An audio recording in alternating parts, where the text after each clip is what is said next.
Fix. I'm trying different things each time.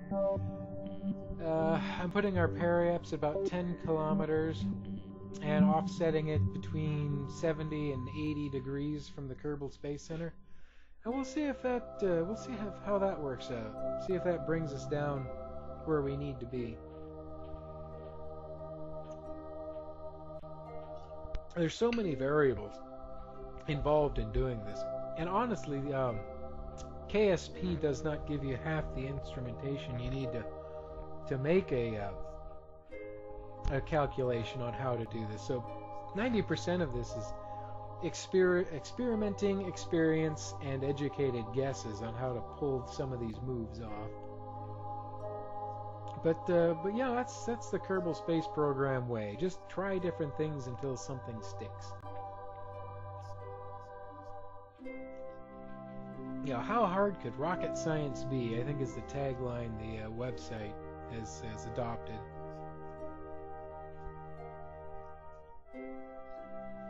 Anyway, we're lined up for our deorbit burn, and there's not much left to do, but just wait until we reach that point. It's about 11 minutes out, not counting time for compression.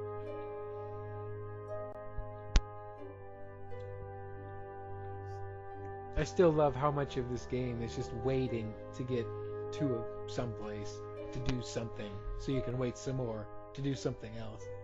Just kind of the nature of the beast, I guess. Space flight is definitely rewards the patient, I guess.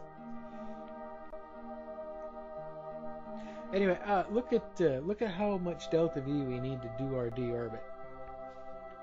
Just about 70 meters per second. That's enough. That'll knock us down, and we'll fall to Kerbin. When you stop to consider that it cost us 4,700 meters per second of delta V to climb up here in the first place, I find that just how much easier it is to fall down than to climb up. And I'm sure I could go into big discussions of potential energy and up and down motions and blah blah blah, whatever. But yeah, there is a saying in NASA. I forget who coined this originally, but the saying goes that once you climb into Earth orbit, or Kerbin orbit in this case, you are halfway to anywhere in the solar system from an energy standpoint. Climbing, beating the high gravitational pull of a planet like this, and fighting, clawing, struggling your way through that atmosphere to get to this point consumes so much energy from a spacecraft. And then once you're out here in a vacuum, just small bumps will knock you here and there. Well, like I said, a 3 meter per second change is over 9 hours changes your positions by 100 kilometers. So if you don't have to overcome gravity and atmospheric drag, you can save a lot of energy. Here we are gliding in. God, I hope I got that right.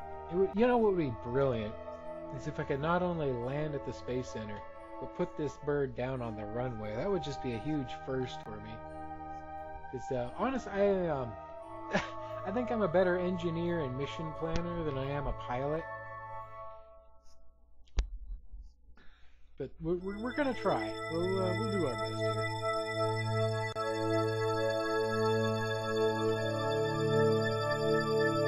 Here we come, falling down out of the sky.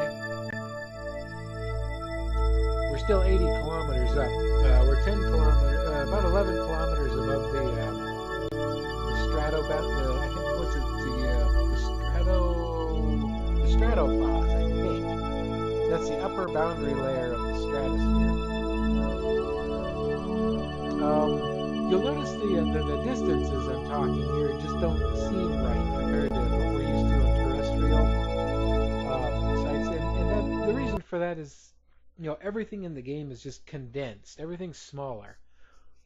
For instance, Kerbin only has a circumference of about 3,600 kilometers. Their moon orbits only about I don't even remember. About 3,000 kilometers away, I think. No, more than that. Has to be more than that. Anyway, the distances are shorter. They've made everything smaller and more condensed, more compact.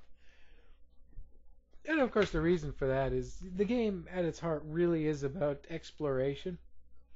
And they've hidden Easter eggs all through the game on several different planets, some up in orbits above planets and moons and asteroids. And they actually do want people to find these things. So they made everything smaller for a game. It's a gameplay concession because it turns what would be a hunt for a it turns it merely into hunting for a needle in a haystack, as opposed to hunting for a needle in a needle stack in a needle factory in Peru. So yeah. Anyway, well, there's the western seaboard, I think. I suddenly wish I could pop up the map view, but this is a recorded video, so that's not going to work. No, this isn't the border. This is a different continent still. The atmosphere is still extremely rarefied. The flight surfaces still have almost no bite to them at all. But you'll notice I'm actually nosing into the wind on this one, and that's because the KSP's physics modeling is not perfect. Now, when the space shuttle or even the Gemini and Apollo astronauts would do their reentry, they would the space shuttle noses way up, and it basically presents that heavily tiled underbelly to the wind. And the Apollo kind of did the same thing. Same with the Gemini pods, where they would point that big blunt tail section into the wind and angle it to kind of keep them bumped up in that upper atmosphere, where they could bleed off more speed. What'll happen is if you hit lower layers of atmosphere too quickly, the compression against the hull it'll break the spacecraft. It's like you're moving 2 kilometers a second, it'd be like hitting a brick wall. So you want to bleed off some of that energy first. This game doesn't quite work that way, and presenting that large profile into the wind can actually damage your vehicle. So you want to nose into it for both structural and control reasons. Now this will be my third attempted landing with an Aurora. You can see that what I'm mousing over about 70 kilometers down in the ocean. That's the debris of the third Aurora that successfully made space flight. I way undershot the runway and had to fly. Literally flew halfway around Kerbin. Well, a quarter of the way around Kerbin. And ran out of fuel, and I had to ditch that plane in the ocean. But what's amazing is I successfully ditched that plane. The pilot survived and could walk away.